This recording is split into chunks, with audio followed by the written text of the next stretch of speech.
હા રીખોલું બચડ્યું છે.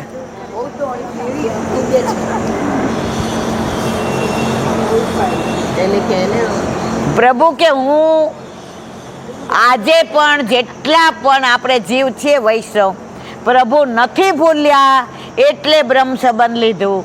પ્રભુ નથી ભૂલ્યા એટલે આપણા ઘરે ઠાકોરજી બિરાજે છે. પ્રભુને મેલની જરૂર નથી, પ્રભુને 56 ભોગની જરૂર નથી. આ છોકરાઓ ફરવા ગયા હોય તો શું અમે રોજ બધું બનાવીએ? ના બનાવીએ. ઠાકોરજી કે માં બહુ મજા આવી હોય. એ કે હવે તો તું ને હું બે એકલા જ, પછી એકલી ભેળીને દહીં બનાવીએ ને તો મજા આવે ને. માં તારા હાથથી અરોગ આવે છે ને એમાં જે ભાવ છે ને એ પછી 56 ભોગમાં નથી. એક પાનું થાય તોય સારું.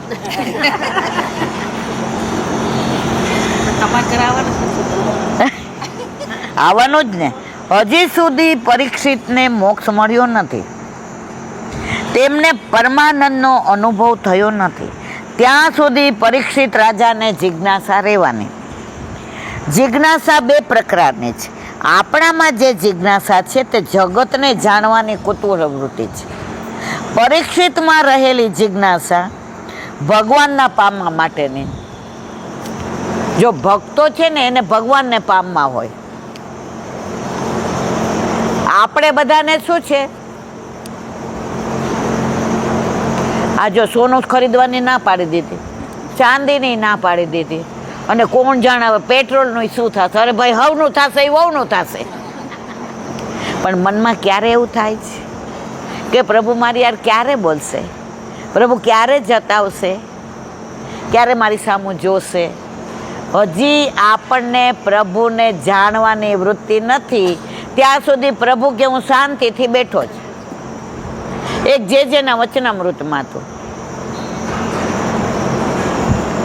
પ્રભુ કે જ્યાં સુધી તું મચલે છે ને ચારે બાજુ, ત્યાં સુધી હું શાંતિથી બેઠો જ.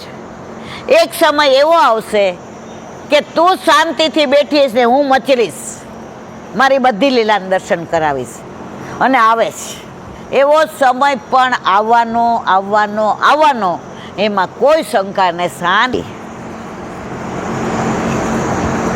પરીક્ષિતમાં રહેલી જિજ્ઞાસા ભગવાનને પામવા માટેની છે. તે મેળવ્યા વિના પરીક્ષિતને ચેન પડવાનું નથી. આથી પરીક્ષિત 10મ સ્કંદના પ્રારંભે ગુરુજીને અટકાવી અને 13 પ્રશ્ન પૂછે છે. આવી ગયું છો. કાલે કનૈયાનો જન્મ જો ગોકુળિયામાં થઈ રહ્યો. અહીંથી છે. કથિતો વંશ વિસ્તારો ભવતા સોમ સૂર્યયો રાગનામ ચોભય વશ્યાનામ ચરિતમ પરમાદ્ભુતમ. મહારાજ આપે સૂર્યવંશ અને સોમવંશનું વર્ણન 9 સ્કંદમાં કર્યું. સૂર્યવંશમાં કોણ પ્રગટ થયું? રામચંદ્રજી. અને ઠાકોરજી કયા વંશમાં? કૃષ્ણચંદ્ર કહીએ છીએ. આ બંને ચરિત્રો ભક્ત અને ભગવાનના હતા. તે પણ પરમાદ્ભુતમ હતા. પરમાદ્ભુતમ એટલે પરમેણ ભગવતા અદ્ભુતમ. ભગવાન તે વંશોમાં પ્રગટ થયા હોવાથી એ ચરિત્રો અદ્ભુત હતા. અથવા પરમયા ભક્તા અદ્ભુતમ, એ વંશમાં અલૌકિક ભક્તિ જાગૃત થઈ હોવાથી એ ચરિત્રો અદ્ભુત હતા. ગુરુજી આપે આવું અદ્ભુત ચરિત્ર સંક્ષેપમાં સંભળાવ્યું, તેથી મનને તૃપ્તિ ના થઈ. નવી સગાઈ થઈ હોય અને આપણી બેનપણી ગામમાં રહેતી હોય ને, અને એમાં જોઈને યાર કોલેજમાં હોય, તો આપણે બેનપણીને મળવા જાય કે સગાઈ થઈ છે એની વાતો જાણવા? તો તમે વૈષ્ણવ બનો છો, ઠાકોરજી ઘરમાં પધારે છે, પછી પ્રભુને વધુમાં વધુ જાણવાનું મન થાય. આજે એક બેનનો ફોન આવ્યો. એ કે સથવો એટલે શું, પછી ઘોડેલો એટલે શું? મને કહેલા બેન 15 દિવસ પહેલા જ ઠાકોરજી પુષ્ટ કરાવ્યા. જો જિજ્ઞાસા શું છે? એ કે તમે કેમ કહો છો ને પ્રભુનો તત્સુખ. તો તત્સુખ એટલે શું? આપણા પ્રભુને કેવી રીતે સુખ થાય. હવે આવી ગરમી છે, આ જ્યાં સુધી કુલર નહોતું ચાલુ આપણે બધા અકળાયેલા હતા, આમ પરસેવો વળે ને આમ છેડો કરીએ ને આમ રૂમાલ લઈએ ને. હવે આ કુલર આવ્યું તો કેવી મજા પડી ગઈ ને. તો આપણા પ્રભુ પણ ફૂલ કરતાં વધુ કોમળ છે, માખણ કરતાંય વધુ કોમળ છે. શ્રીનાથજીમાં તમે જાઓ ને તો મોટી પરાત ભરેલી હોય, પછી પતલું સફેદ ઝીણું કપડું હોય, એ બોલે અને પછી આમ કરે અને પછી એની બહુછાર ઉડે, ઝીણી ઝીણી ચીટ. ઠાકોરજી ઉપર એવી ઠંડક થાય અને જળમાં પાછું ગુલાબ જળ પધરાવેલું હોય, વાળો હોય. તો તમે શ્રીનાથજીમાં દર્શન કરવા જાઓ ને તમને સુગંધ જ લાગે. લાગે કે ન લાગે મરવાલા? તો આપણા ઘરે આપણે નાનું લેવાનું. પ્રભુ એટલા રાજી થાય. ગુસાઈજી આપણને રાગ ભોગ શિંગાર એટલે જ આપ્યા કે પ્રભુ મૂર્તિ નથી. અમે ચંદ્ર સરોવર ગયા હતા ને તો પેલા મહાપ્રભુજીના બેઠકજી છે, બરાબર, પછી ગિરિરાજ બાવા છે, પછી ગુસાઈજીના ફૂલઘરના બેઠકજી છે, પછી બહાર નીકળ્યા ને તો આટલું મોટું શ્રીજી બાવાનું સ્વરૂપ. હવે તમને ખબર છે સ્વરૂપની કાંઈ લીલા? મને નહોતી, પણ આ સ્વભાવ આવો ને કે પૂછ્યા વિનાનું રહેવાય નહીં. તો ત્યાં બાર એક વ્રજવાસી છોકરો હતો, બધું સમજાવતો હતો. એટલે મેં કીધું તું આ બધી બેઠકનું સમજાવશ, આ સ્વરૂપ કયું છે? એણે કીધું નહીં, સાંભળવા જેવું છે. ક્યાંય પણ જઈએ ને બધું જાણશો ને તમારો ભાવ વધશે. આપણે શું કરીએ? લે દેવ ચોખા ને મેલ. આપણે પુણ્ય માટે જઈએ કે આ કરું તો મને પુણ્ય. ના, પ્રભુને ગોતવા જઈએ. વ્રજમાં વારંવાર વ્રજમાં જવાનું કેમ મન થાય છે? ખોવાઈ ગયેલા પ્રભુને શોધવા જઈએ છીએ. પછી યમુના કિનારો હોય, યમુના પુલીન હોય, ગિરિરાજ બાવા હોય, કંદરા હોય, કુંજ હોય, સરોવર હોય, તટ હોય, બેઠક હોય, વૃક્ષો હોય, વેલીઓ હોય, ખીરક હોય, દરેક જગ્યાએ આપણે એમ થાય પ્રભુ અહીંયા હશે. પ્રાચીન વૈષ્ણવો પેલા ઘોડાગાડી હતી તો ભેગા જતા હોય ને તો રસ્તામાં વાત ન કરવા દે. નાના હોય એટલે આવું બધું ના ગમે. એ ચારે બાજુ આમ આમ જુએ. શું કામ? પ્રભુ અહીંયા ગાયો ચરાવવા તો નહીં પધાર્યા હોય, અહીંયા મોર છે એટલે અવશ્ય પ્રભુ હશે જ. આપણે વ્રજમાં જાય છે તો આપણને એવું થાય જ ક્યારેય? હા કે ના? તો બોલો મરવાલા. આપણે રસ્તામાં વાતો જ કરતા હોઈએ. 1994 અમે વ્રજમાં ગયા હતા. ત્યારે તો એવી સરસ રજ, આ બધું કાંઈ નહોતું, મસ્ત હતું બધું. તો જેની ભેગા ગયા હતા ને સગા હતા, નામ ન દેવાય કયા હગા હતા એમ. એટલે રાતના 12 વાગે મને ઉઠાડવા આવ્યા. એ કે હાલ બેબી પરિક્રમા કરવાની છે. મેં તો માર નથી કરવી, ઊંઘ આવે છે. પરાણે ઉઠાડી. એ કે જો બ્રશ કરીશ તો નાવું પડશે, ન કરે તો હાલવા માંડ. મેં ના મારે બ્રશ કરું તો કે નાઈ લે.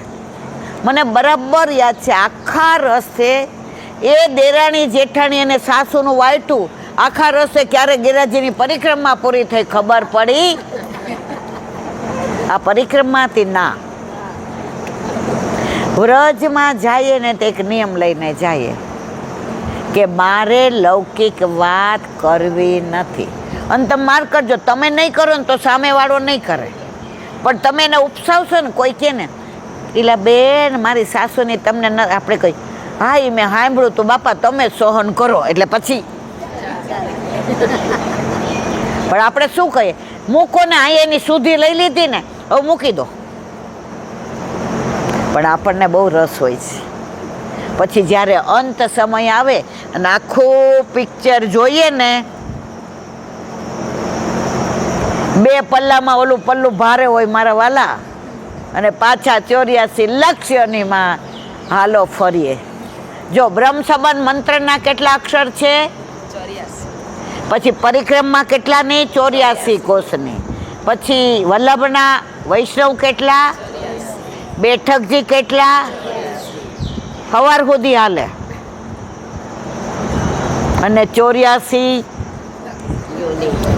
હવે આપણે નક્કી કરવાનું છે કે આપણે 84 બેઠકનું અનુસંધાન કરવું જ, 84 કોષની પરિક્રમાનું અનુસંધાન કરવું જ, 84 અક્ષરના બ્રહ્મ સંબંધનું અનુસંધાન કરવું જ, કે પાછું 84 લક્ષ્યોનીમાં નથી જવું ને મારવાલા? હા કે ના? એટલે આમ કે આમ? હા એમ બોલો એટલે મને ખબર પડે ઊંઘી નથી ગયા.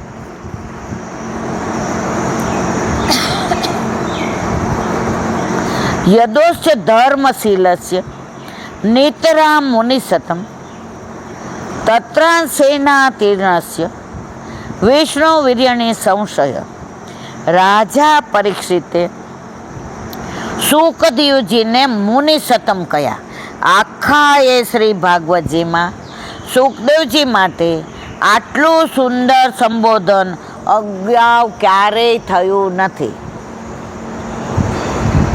આખા ભાગવતમાં એક જ આનું સરસ મજાનું સુખદેવજીએ કયું આપ્યું? મુનિ સતમ. સંબોધનમાં પરીક્ષિતે પોતાના અંતરના ભાવ કહી દીધા. કાઠિયાવાડમાં દીકરી પહેલી વાર પાછા પગ કરવા આવે ને લગ્ન કરીને, હજી તો આમ ઉમરામાં ગયા હોય ને ત્યાં ઓલો કળશો કરે અને માં દોડતી દોડતી આવીને શું કહે? એ મારો વાપલ્યો આવ્યો, મારો વાલો આવ્યો. જો આપણે છીએ દીકરી, સ્ત્રીલિંગ છીએ, પણ એનો હરખ કેવો છે? દીકરો બને એ મારો વાપલ્યો આવ્યો, મારો વાલો આવ્યો. તો અહીંયા પરીક્ષિત એટલા રાજી થઈ ગયા સુખદેવજીને જોઈને, એટલા પ્રસન્ન થઈ ગયા, કારણ સુખદેવજી નિરાકારમાં માનતા હતા, સાકારમાં નહોતા માનતા. સુખદેવજીનો જન્મ થયો ને, નાળ હજી છૂટી નહીં, પેલા દોડવા માંડ્યા કે આ સંસારનો રંગ મને લાગી ના જાય, અને તરત શિષ્યોને પાછળ મૂક્યા. કોણે? વ્યાસીએ. કે આ શ્લોક બોલજો, બરહા પીડમ નટવર વપુ. બધાને ખબર છે એટલે એનું વિવરણ નથી કરતી. જેવા જઈને બોલવા માંડ્યા, બરહા પીડમ નટવર વપુ. ઠાકોરજીના લીલાનું સ્વરૂપનું વર્ણન કે મોરચંદ લગાડ્યો છે ને, કાનમાં કર્ણ ફૂલ છે ને, વૈજંતી માળા તરી. સુખદેવજી કે હજી આગળ કહો, હજી આગળ કહો. ત્યારે શિષ્યોએ કહ્યું, હજી આગળ સાંભળવું હોય તો આપણા પિતાશ્રી પાસે આલો, વ્યાસજી પાસે. તો જે નિરાકારમાં માનતા હતા એ ભાગવતનો એક શ્લોક સાંભળીને સાકારમાં આવી ગયા. એવું આ ભાગવત. પછી આપણે તો આખું વાંચીએ તો આપણને તો પ્રભુમાં પ્રેમ થાય કે ના થાય? થાય કે ન થાય? આકાર ના? હા એમ કયો.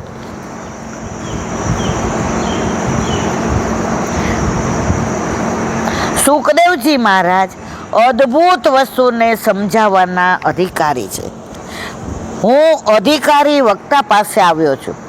જો 3 જાતના વક્તા, ઉત્તમ, મધ્યમ અને કનિષ્ક. ઉત્તમ વક્તા શ્રોતા કોણ ભાગવતના? પરીક્ષિત અને સુખદેવજી. મધ્યમ કોણ? વ્યાસજી અને નારદજી. કનિષ્ક કોણ? સૌનકજી અને સૂતજી. હવે કેમ એનું વર્ણન પછી કરીશ. હું અધિકારી વક્તા પાસે આવ્યો છું. એ શ્રદ્ધા એક શબ્દમાં કહી દીધી, મુનિ સતમ. પરીક્ષિત ક્યારેક સુખદેવજી માટે ગુરુ શબ્દનો પ્રયોગ કરે છે તો કોઈક વાર બ્રહ્મ શબ્દનો પ્રયોગ કરે છે, પરંતુ આજે તેમણે મુનિ સતમ શબ્દનો પ્રયોગ કર્યો. પરીક્ષિતને એમ કહેવું છે કે ગુરુજી તમે કેવળ મુનિ નથી. મુનિ શબ્દની વ્યાખ્યા છે મનનશીલા વય મુનિ. ભગવાનની વાતો સાંભળીને સતત મનન કરે એને કહેવાય મુનિ. આપણે વાતો સાંભળીને જેવા બહાર જાય એટલે ખંખેરી નાખીએ છીએ કે નહીં? ખંખેરીએ છીએ ને. કે ક્યાંક પાછું ભેગું ન આવી જાય. ઘણાય મને એમ કે ઈલાબેન બધું સાંભળીએ પણ યાદ રહેતું નથી. તમારે બધાને એવું છે? કેમ નથી રહેતું? કહું એનું કારણ? કેટલાને સાંભળવું છે? હવે એનું કારણ કહો. કેવા રાજી થઈ ગયા બધા, પણ નહીં કરી શકાય, અઘરું છે. એક જેની કથા 10 વર્ષ પહેલા ભૂમિ પાર્ટી પ્લોક નારાયણપુરામાંથી, એટલે હું ત્યાં ગઈ હતી. એક બેન દુબઈથી આમ આવ્યા, 7 દિવસ સુધી કથા સાંભળી અને રોજ બધાને કે 19મી કથા છે, 19મી. જે જ્યાં જાય મારે જવાનું જ. મને એમની કથામાં એટલો બધો રસ પડે છે. ને હું તો બાજુમાં બેઠી હતી તો મેં કીધું તમે 19 સાંભળી? ગમે એટલી ટિકિટ થાય, હવે પછી પૂછીને જઈશ, પાછી જઈશ જ. મેં તમને આખી મોઢે થઈ ગઈ.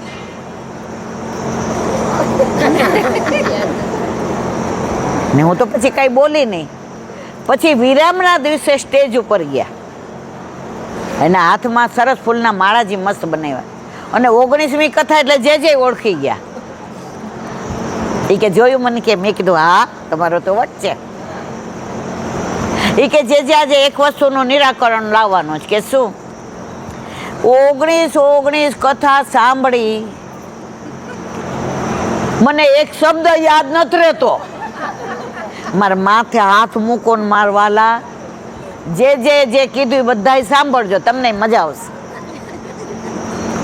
એ કે તમે ઓલા રાવજીભાઈ નું ઓળખો, દુબઈ વાળા? એ મારો રોયો 25,000 લઈ ગયો છે 20 વર્ષ પહેલા. જે કે 20,000 25 લઈ ગયો એ યાદ રહ્યું, પણ 19 વાર કથા સાંભળી, એકેય શબ્દ યાદ. આપણું ચિત્ત શેમાં છે? લૌકિકમાં. તમે જોજો, કોકે આપણને ટોન્ટ માર્યો હોય, કોકે આપણને 2 શબ્દો ખરાબ કીધા હોય, મરીએ ત્યાં સુધી ન ભૂલીએ. કોકના લગ્નમાં મળીએ ને તોય કહીએ આ ઓછી નથી હો. વળી પાછું એ જ વાત, આવું કીધું તું. પણ એ જ વસ્તુ જો કથા સાંભળી હોય અને એમાંથી ને 2-4 પ્રસંગ ગળે ઉતરી ગયા હોય અને આપણે મનન કર્યું હોય, તો અંત સમય આવે ત્યારે પ્રસંગ યાદ આવ્યા વિના રે. અંત સમય જ્યારે આવશે મારો, દેહનું નહીં રહે ભાન, દેહનું નહીં રહે ભાન. સમય મારો સાધજે વાલા, કરું હું તો કાલા વાલા. સમય મારો સાધજે વાલા, કરું હું તો કાલા વાલા. હવે તમને એક વાત કરું, મજા આવશે. હમણાં કેવું ગાયું? સમય મારો સાધજે વાલા, કરું હું તો કાલા વાલા. અંત સમય આવે ત્યારે સામે આવજે, બંસી શોર કરજે, યમુનાનો કિનારો હોજો. પ્રભુ કે બધી વાત તારી સાચી. હું પોસ્ટ ઓફિસમાં પોસ્ટ માસ્ટર હતી ઘાટલોડિયામાં. હવે આ મધુબેન આવે, પૈસા મૂકે ને લઈ જાય ને રજીસ્ટર. એ જોવે છે કે આ બેનના ગળામાં કંઠી છે, વૈષ્ણવ છે, પણ બોલે નહીં. તો હું ના બોલું ને. હવે 5 વર્ષ આવ્યા, કોઈ દી મને બોલાવી નહીં, કોઈ દી જય શ્રી કૃષ્ણ ના કર્યો. હવે એના 5 લાખ રૂપિયા પાક્યા તો સાઈનમાં ફેર આવ્યો. 5 વર્ષમાં ફેર પડી જાય ને, ધ્રુજવા માંડે આમ તેમ. એટલે મારા ક્લાર્કે એવું કીધું, પૈસા નહીં મળે, સાઈનમાં ફેર છે. એટલે એ શું કે ખબર? આ બેનને હું ઓળખું છું, 5 વર્ષથી સામે ન જોયું. જય શ્રી કૃષ્ણ. પછી હું એમ કહું કે તમને હું શું કહું? ના, હું નથી ઓળખતી. કારણ કે 5 વર્ષ સુધી એમણે ઓળખાણ રાખી. તો આપણે કરોડો જન્મોથી પ્રભુથી વિખૂટા પડ્યા છે, આપણે પ્રભુને યાદ નથી, ન સેવા, ન સ્મરણ, ન સત્સંગ. પ્રભુ કે તું મારી સામું જોતી નથી, પછી અંત સમયે હું પણ તારી સામું જોઈશ. અને દુનિયામાં બધાને બીક શેની લાગે વધુ મારવાલા? જુઓ, મને લાગે ને તમને લાગે, પણ મસ્ત સ્વસ્થ હોઈએ, ખાતા પીતા હોઈએ, તૈયાર થતા હોઈએ, લોકો પાંચમાં પૂછાતા હોઈએ, ત્યારે ભગવાન યાદ ન આવે.